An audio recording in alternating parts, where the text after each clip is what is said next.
there's reasons why God has given me all of these things. Mhm. Now it's up to me to just believe in them and work for them, and they will come to me. That's kind of how I view it. Well, I'm Adam. It's very nice to meet you, and I appreciate you doing this. Thank you. Likewise. It's good to meet you too, Adam. Awesome. Well, this is about you and your journey in music, and we'll talk about the song you have coming in. Awesome. Sweet. So I was doing some research on you, and it looks like you were a figure skater for quite some time. Is that correct? Yeah, I was for most of my life. That's Oh, mostly what I did. Instead of that's going to school, I skated. that's wild. Well, I want to start with where were you born and raised? Born in Toronto, raised in Hamilton, Ontario, drove out west around 12 and grew up on Vancouver Island in Wow. Columbia, Canada. That's got to be quite a difference, right? I mean, from Ontario area to the Uh, West Coast. Honestly, it's definitely polar opposite. Um, I really love the West Coast, but I love where I come from too. Cool. I'm from San Diego originally. I live in Nashville now, but I don't. My family's been up to Vancouver. I've never been. Is it the weather pretty similar to, I don't know, I guess the Bay Area or Oh, like, probably not yeah, Southern California, but like northern. yeah, yeah, somewhat. I mean, we are the warmest place in Canada, so we still Okay. get snow though. We still get snow. It rains a lot. It's a lot like I would like put it between Seattle. That's kind of Okay. similar weather that Vancouver Island has. Sure. Okay. Very, very cool. So you traveled out that way at 12, is that what you said? Yeah. Okay. So before moving out west, what was it like growing up in Ontario? It was awesome. That's kind of where I got intro to so much music that I listen to now. We lived on a little corner in a very ethnic area, and yeah, I didn't have a lot of money growing up, but what we did for fun was like watching music videos, listening to music, eating good food, and I guess like playing outside as kids. Hmm. Yeah, so I had a like pretty good childhood there. That's kind of I think where it started for me. What were you listening to? Like, what videos were you waiting to see? Like 50 Cent, Oh, there you go. Aaliyah. I was obsessed with Aaliyah. Pharrell was obsessed with Nerd. Yeah, just like all the kind of early mid 90s, early 2000s kind of hip hop. Okay, Yeah. rad. Very, very cool. Yeah. Do you come from like a musical family at all or creative household? Um, Not really. I think I come from a household where they just said like whatever you love to do, we'll support you. My dad always had music playing. I mean, he does take credit. He's like, I had the radio playing when you were like 1 hour born, and always had music playing. We definitely have some musicians and artists in my family. My cousin's an artist. My uncle is a musician. My great grandma was like a really great piano player. So like obviously maybe in the DNA, I don't know, but in my Sure. household it was just like do whatever you want. Like tomorrow if I decided I wanted to be a garbage man or as long as I was passionate, my parents were down to do whatever that was. That's amazing. And it sounds like you're pretty passionate, obviously, about figure skating. And how old were you when you started doing that? And that must have taken up a majority of obviously your early childhood through maybe teens. Yeah, it took everything. Like every year. Not in a bad way. It Hmm. took a lot of my time. Like honestly, before high school, I would go to the rink at like 5 a.m. and then I'd be late for high school. And then I'd leave high school early to go skate for 3 or 4 hours. So yeah, it took from like I guess like from like 7 or 8 till about 17 is kind of when I stopped. Hmm. But yeah, that was full time. Like I didn't really experience the normal whatever normal is teenage years. Like I didn't actually experience like going to a party or expressing myself with dyeing my hair or getting nails or tattoos or whatever Hmm. until I hit like 18, 19. Not until I quit skating.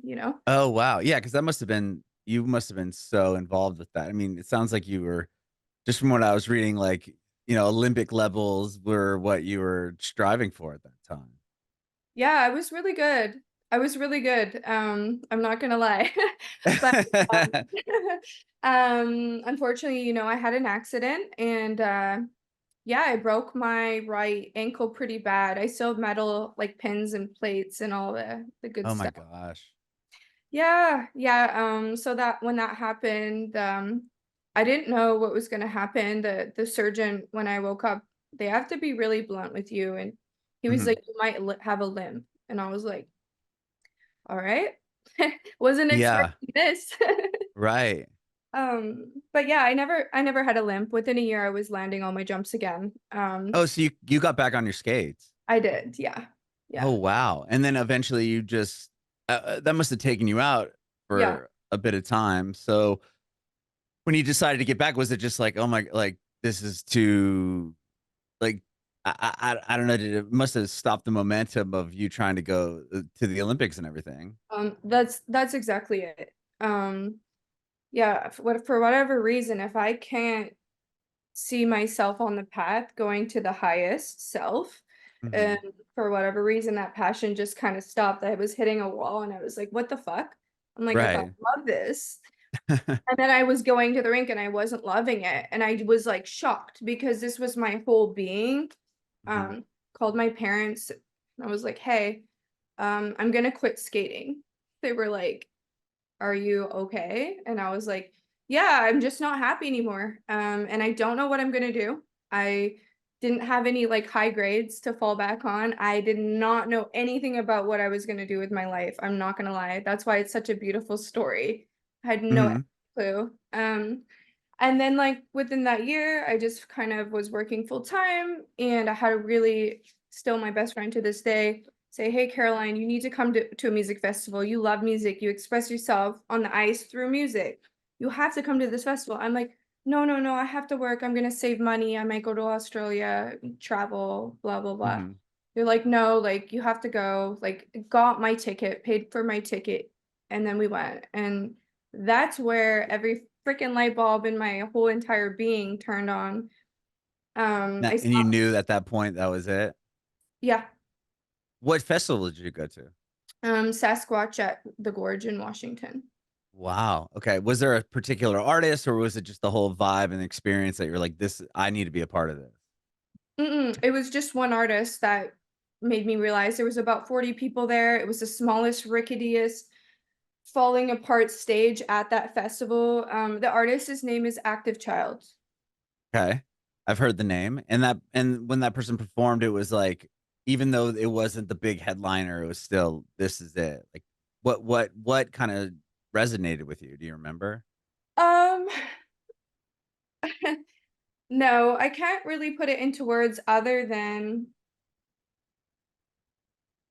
in the music, it touched in life, Mhm, earth, all the colors that I was missing, and every feeling that I never experienced before. And no drugs, no alcohol.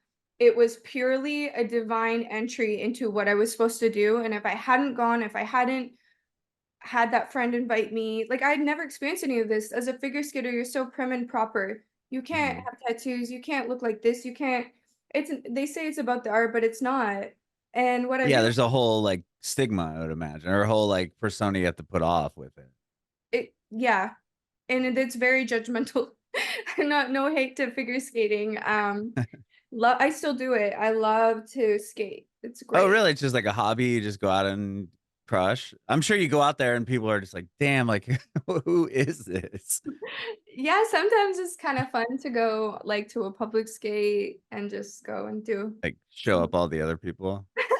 yeah. What took you to Vancouver? Was it skating?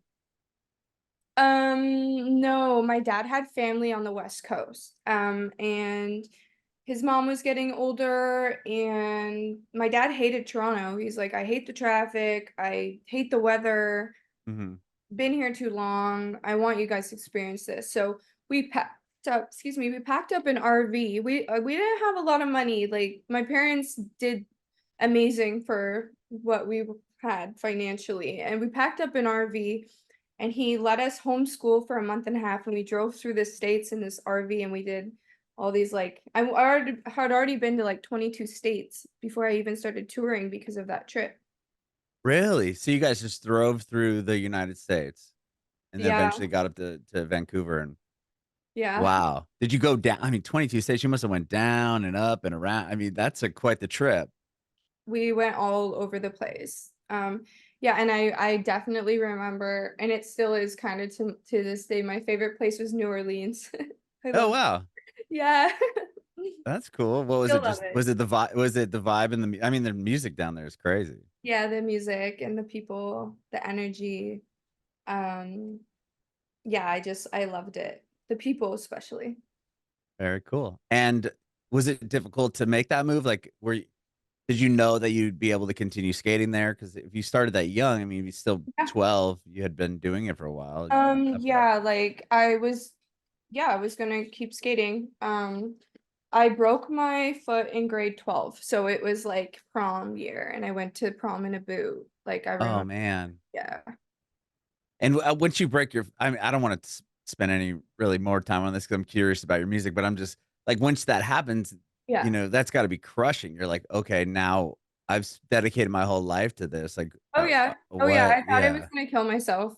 I don't know if I'm allowed to say that, but yeah, that's definitely how I felt. Oh my gosh. Yeah. I mean, I can't imagine, right? You worked your whole life for something, and then it's taken away from you right there Yeah, with it was one injury. literally, and that's kind of what put everything into perspective for me. And I was like, no, I am gonna walk normally. I'm gonna get these jumps back. And I think that's what makes me so resilient and persistent as this female producer in this male dominated industry. Mhm. It's like, no, like, but I am gonna do it. And it's like Right. I had the surgeon tell me that I'm gonna have a limp. It's like, no, it just I already know. Yeah. You're I'm overcoming. yeah, Yeah. Yeah. No, I'm not. I've got this. I feel it's a beautiful kind of delusion, and I think this is how I live my life.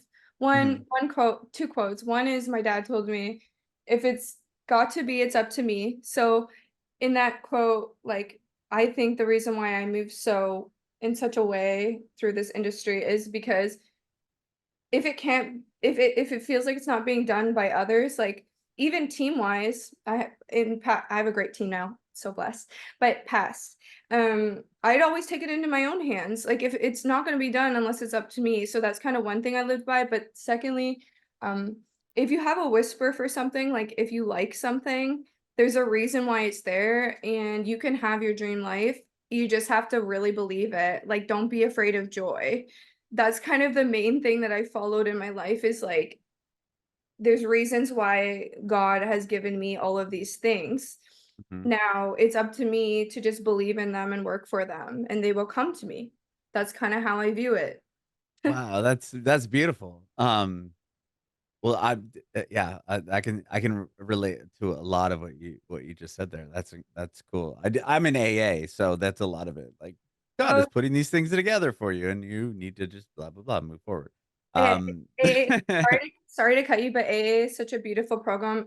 I've like never been, but I have some close friends. And I think it's such a spiritual place and you learn so much about yourself and other people in those meetings even. I think that we should have them as even not AA. I feel like they should right. I 100% agree with that. I had a yeah. Somebody told me one time like I think they said I think everyone should do the work those 12 steps even if just in school, just to do it, because I mean, you're really looking at yourself. Yeah, the drinking or whatever, drug use is one piece of it, but yeah. once that's gone, it's your brain is just like, okay, now what? And you got to like really deep dig into yourself. And but that's similar to what like they talk about is like things are happening and people are putting these things into your life. And the way you phrased it, I was like, damn, like that just was straight out of a meeting. Oh, never Oh, mind. thank you. I don't really drink too much. I used to, when I was younger, but I replaced most of my fun, bad things with kombucha. It's great. Oh, there you go. There Yeah. you go.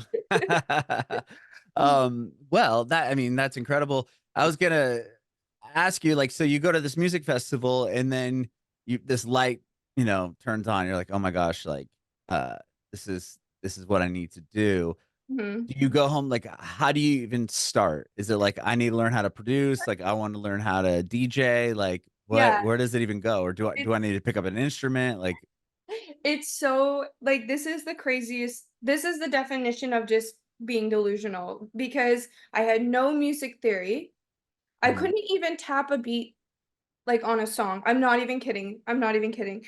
I just had an impeccable taste, and I can be as cocky because I've always had it since I was a kid in music. That's kinda how it started. I knew what was good. I knew those feelings it took to make a record that could touch every feeling, and that's kind of my main ethos in making music. I want simple songs that touch every feeling, melancholy and joy, and like juxtapositions. Like that is the best type of music, in my opinion.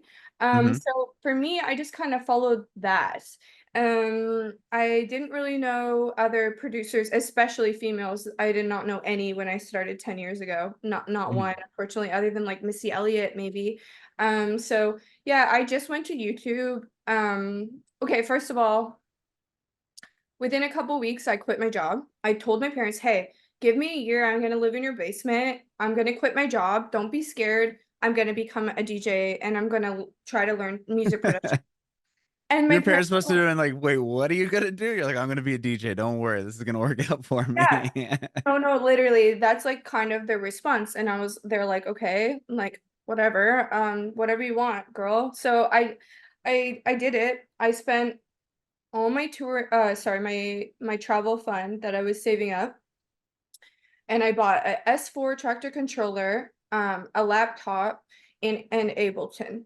And then I just went on YouTube every day. And I'm a very slow learner, and I've always been this way. Unless I'm super passionate about it, I don't pick up things very quickly. I'm like an elephant, like I'll stop it. And then, but once I learn it, I don't forget it. And I do crazy twists on it. And it's quite poetic and genius and it's fun. But that's how I learn. So on YouTube, I would just type like, at the time, I loved trap music, like the EDM trap though, like the early Bauer shit. Mhm. That was kind of what I was inspired by at the time, so I would type how to make a trap beat, and then all I would do is watch this little trap producer make a trap beat, but I would pause it and I would copy where he put the kick, and I would copy where he put the hats, and then I would be like, "How do you sample? How do you manipulate audio? How do you tell things in key, like piano practices, like all this crazy shit that just came to mind. I had no freaking idea how to You use can it. cuss, don't worry about Okay, awesome. I had no it. idea what I was doing, but all I wanted was to make music, and it almost felt like I was swimming or like learning a new language. It's super hard, and you like Mhm. can't keep drowning. You don't know anyone. You're just swimming, blah blah blah. And then like eventually things started to click. And then I kind of followed the flow of making remixes and edits, and it was a SoundCloud era. So I was really into like R&B and hip hop and club shit. This is like a decade ago, and I really love like DJ Slink and Unique and Swizzy Mac, this kind of production. So I started making Jersey club remixes, and it was really easy for me because I would just take a song, speed it up to 135, and just go crazy with percussion. And that's kind of what helped me learn. However, started putting shit up on SoundCloud. Some of it's taken down now because they're like not they're copyright or Yeah, whatever. they've been strict about it recently, I know. Super strict. But one of my remixes blew up within 2 years. It had like 1 million plays on YouTube, 25 million plays. I was like, Oh my god. the 808s were out of key. When I tell you like this shit was it was just feeling people liked it, you know? I So then that happened, and I started touring Canada, and then my W shows were being talked about all over North America. Americans were like, "Who is this chick? Who is this chick?" And then Real I quick, I love what you're saying. I'm just curious, so you put that remix up and it does well on SoundCloud and what, you had it on YouTube as well, and then it just became like this viral thing? yeah, I mean, at the time, like 25 million plays, I think is pretty big, like 10 years ago on SoundCloud That's era. that's still a huge I mean, that's insane. Unless Thank you're you. comparing yourself to, like, Taylor Swift, but I mean, like, 25,000,000, that's more than a lot of artists could ever I dream of getting. No, you're right. You're right. I should be more grateful for that time in my life because that was so exciting. Well, think of how many people 25,000,000 is. I No, it's mean, pretty crazy. I think some of those videos are still on YouTube. It was a Ella Airy Close Off remix, whipped cream remix. okay, I'll have to look it up. That's Yeah, wild. don't judge the production. It is. I Well, was 25 million other people agreed, so I'll have to. true. You're right. You're right. Thank you so much. That's you're right. I should definitely smile when I think about it. Well, was that bringing more attention to you? Obviously, as far as like, were you getting gigs because people are like, who is you? Like you said, you're like, who is this chick? Is that like, oh, whipped cream? Let's find who this is. I mean, they're getting all these plays. Like, what's going on here? Yeah, and I think people started just talking about my live shows too. And naturally, I'm a great music curator. I always know who's next up. I always know the song for the moment, and I Mhm. think that really resonates to others when I'm performing. Now I have my own sound, and I'm going through an artist direction, so it's a little different. You're gonna come in and at this time enjoy the experience that I'm providing with the music I'm making now, but when I first started, I was just a performer, man. Like all the unique and hot songs, and people were just talking about my shows. They were, from what I heard, really great. They still are great, but they're more Yeah, about my but you were sound. DJing like a room, right? I mean, you'd play other people's records. And Yeah, now because you have a discography of a bunch of songs that are yours, it's like, yeah. okay, if you're going out, you're just gonna play your own song. Exactly. Yeah, that's kind of exactly how it is now. I never thought I'd get here. It actually makes me laugh, like how much music I'm making myself now and filling my whole sets with my shit now. Mhm.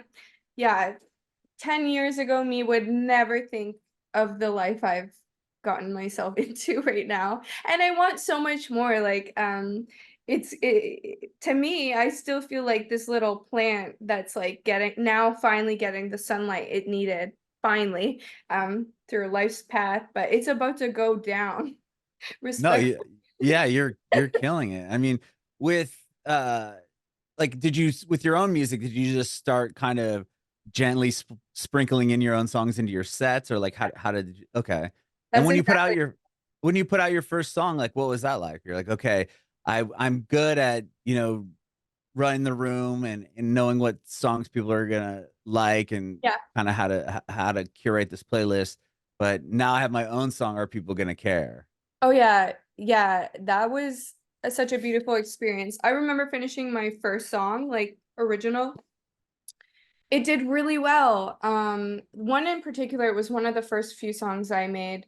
It was called Suffocate, and so unique, so cinematic, had this dark sound but like R&B synths. And I remember finishing that song. It was one of my first ones I did, and putting it out, and producers like Y2K, producers like Cali, Hoochie, all of these guys I was looking up to in the EDM world were asking me, "How did you make that sound? What did you do here?" And I'm just like, "Oh, I just manipulated the sample. I was chopping up and transposing it down and warping it. Like I did not use any plugins at that time. I was just manipulating audio and like doing unique freaking potions on Ableton, honestly."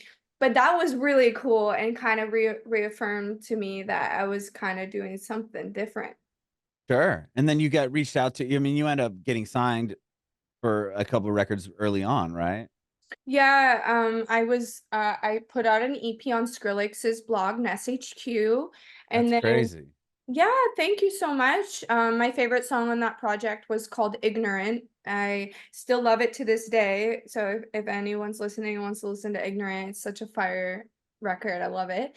Um, Yeah. and then after that, I got signed to Atlantic Records, their sister label called Big B, and we did like a pretty major deal with them. Mhm. And then I got released, and that was amazing for me because I could be independent again and make whatever I wanted. And Yeah, I I, was gonna ask you about that because you put that record out what in 2020 also, right? The one with Atlantic. yeah, So yeah, you sign this major deal. You have what some music ready to come out, and then the pandemic happens, and I'm sure yeah, a lot of your you know yeah, for all music, but especially if you're DJing or doing shows like in that caliber, it's like you can't really go out and have a party. yeah. So, what was that like?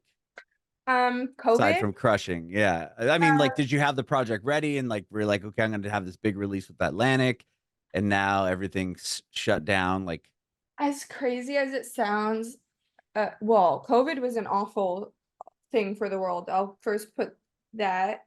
mhm, During that time, for me, it was a reset to what's most important to me. mhm. And I realized how much I like being at home. And I realized how much I like being in nature. And I realized how much I like drinking a coffee and not being rushed out the door to get on a plane during that time.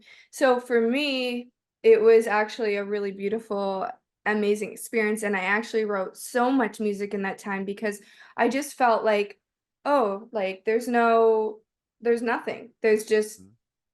I'm just here right now. There's no schedule. Um, Right.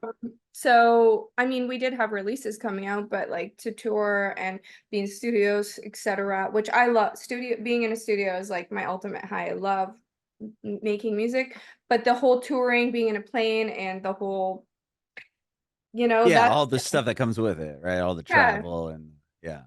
Yeah, so that time for me, lots of people would disagree with their as a DJ, but I had a great time. And I actually took a lot of what I learned during that time about myself into right now, and I'm grateful for every minute I had. And I'm grateful for how I was let go by the label as well. They had released a whole bunch of artists like that week, pretty much, and I already felt like it wasn't a fit. At the time, I'm not saying it couldn't be again in the future, but I had a little party. I was fucking so stoked to like just be independent again because Yeah. I immediately started making way more money, immediately started making just being happier. When I'm making what I want to make, no amount of money could lure me again. No, no, no. Mhm. I'm gonna do it my way, and that's gonna bring me all the money.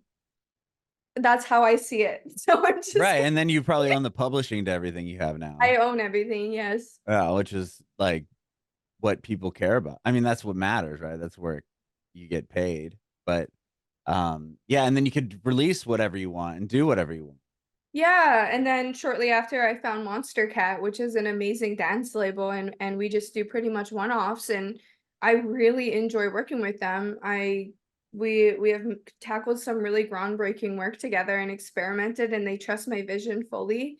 So yeah, Yeah, we they've put out some amazing records. I've worked with them like, in the past, and you look at their lineup of people that they've released music for, it's just, like, the top of the top, right? yes, yes, and I love their passion, and Mhm, their belief. I think for me, I just need people that are passionate and see what as far as I can see and down to take risks. That's what I mhm. like. I when I don't feel like the people around me are down to take risks or shift at a moment if the mind is changed, that's when I feel a little trapped. So I'm so grateful to have the team that's so down to trust and just jump in, you know? Mhm. And they're not just electronic, right? I mean, they've put out so many other artists. I mean, I Totally. think Asking Alexandra is who I had on the show from that's the first one I can think of that's on Monstercat, but, like, they're nothing like an electronic band at all, but that label is just so good at picking artists that they know are gonna do something. Totally. So you have another release coming out with Monstercat, right? Yeah, my next song, it's called Who's Laughing Now, and it's with Fourfive out of New York. And yeah, I definitely brought him into my own world because definitely has his own sound Mhm, in regards to production. And I'm so happy he was down to experiment and trust my vision. The song's just like in my opinion, a cinematic masterpiece that bridges electronic with hip hop and even gives you like some movie vibes. So I'm super, super stoked about this one. Like, that's rad. yeah. Like, with your, having 4 5 on your songs or Lil Xan or whoever it may be, like, do you reach out to these people and you're like, "Okay, here's the production, just do what you want over this," or, like, Yeah. how does that So happen? so usually, like, when I worked with, like, Big Latto or Lil Keed, we reach out directly, whether Mhm, that's me or my team. I like to just hit the DM, That's usually how I go in because I think artist to artist is the most organic way to make the most organic record. With Right. Little Xan, that was an Atlantic label setup. Mm. He was really awesome though, like honestly, really kind. I remember I was late to getting to the session, and when I walked in, he came apparently an hour early and was like, "Thank you so much. Like, I'm such a fan," and like was so grateful to be there. And he was just so sweet. So a lot of people have judgment on him, but I just think he's such a really good soul. But Uh-huh. that was a label setup. But yeah, usually it's artist to artist. Sometimes management will talk to management. But yeah, I think that the best music is made through artist to artist relation. Sure. So, like, how does this song come together? Is it in a way of you both work on the production together, or you have an idea, you send it to him, and then he's Um, like, "Oh, I have this verse," or like when it comes to the song yeah. being like created, like what does that look like? Yeah, so this song in particular, I can run down what Yeah, I would happened. love to hear. Yeah. So I was in Utah a couple months ago. I'd say like 6 or 7 months ago, maybe less. Mhm. And I just took a week and I recorded and produced and just vibed out. And I ended up making like 6 or 7 really dope ideas within that week of being at that Airbnb. And one of the ideas was Who's Laughing Now? Um, and at the time, the whole record was almost fully produced. The trumpets, I wanted real trumpets, but I had just put in like a plugin of trumpets and Mhm. I had already sang it with my mic that I took on the road. Everything was pretty much laid out and I was like, hmm. At first the beat was really like um southern the first drop was very southern and very much just a rap beat. It didn't feel so much electronic or a drop at the time. I didn't put a kick right on the one purposefully, and I wanted it to feel just really like just really cool and tasteful. That's the vibe I Mhm. was going for. But I knew I was going to want to put this on Monstercat, which is more electronic driven. So Mhm. I thought to myself, how do I bring it into the world I want to where I'm gonna have to make this drop a little more electronic. So I thought I'm gonna try to get a rapper on this first drop. I dug into like the rappers I was kind of on at the time. And then I got connected to Fourfive, and then I got connected to his producer through Fourfive. And then I sent the music I'd made in Utah, the 7 songs to his producer, and I'm like, "Hey, this is what I'm on. I know it's completely different from what you're on right now. This is Right. the project." And I specifically put Who's Laughing Now as the first song because I could hear 4 or 5 on that drop. It didn't make sense, but I could hear it. And I just sent it, and within like 30 seconds of him listening to where the drop goes, he's like, "Send me this instrumental. I'll get him to cut it tomorrow." Like, this is so different from what he's doing and he needs to get on it. And so he played Wow. it for 5, they loved it. They were cutting it within like 48 hours. And then he just sends it back to you, and you're like, "Okay, this is perfect." Yeah, pretty much. He we did go back and forth a bit on the verse. Just cuz yeah, there's certain notes I had, but yeah, Mhm. it got wrapped up super quick. He absolutely killed it. I think he was made for the song. That's amazing. That's so cool. And then the song's coming out, I think on Friday, right? It's about The to come out. 16th. Yeah. Yeah. So I'm gonna put this out around that time. So, you know, you'll have this to go along with the release. And then are you doing any like big shows or festivals or anything coming up as well? Yeah, I have an Asia tour lined up. I don't know the exact dates, but I think we're going to like Korea and Japan. I'm so excited to go to Japan because I've Wow. and then we have some shows in Europe, Hungary. It's more like outside of North America right now, Uh-huh. um, which I'm super excited about because Have you done a lot of shows outside of North America? um I mean, not as many as I want to. So I'm Sure. friggin' so stoked. Yeah, Hungary, and then some shows around ADE, which is the European like music week, Uh-huh. which is in Amsterdam. And then yeah, I guess I have a show coming up next week.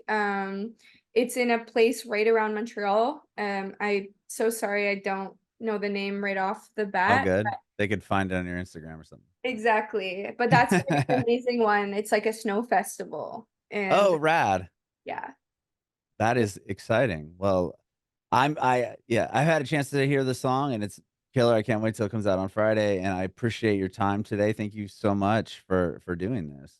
Likewise, likewise, and I'm not sure if Christina sent you the music video, but I'll get her to do that so you can watch it. Awesome. I would love to see it. I got one more question for you. You answered it earlier, but I'm gonna still ask it again. I want to know Okay. if you have any advice for aspiring artists.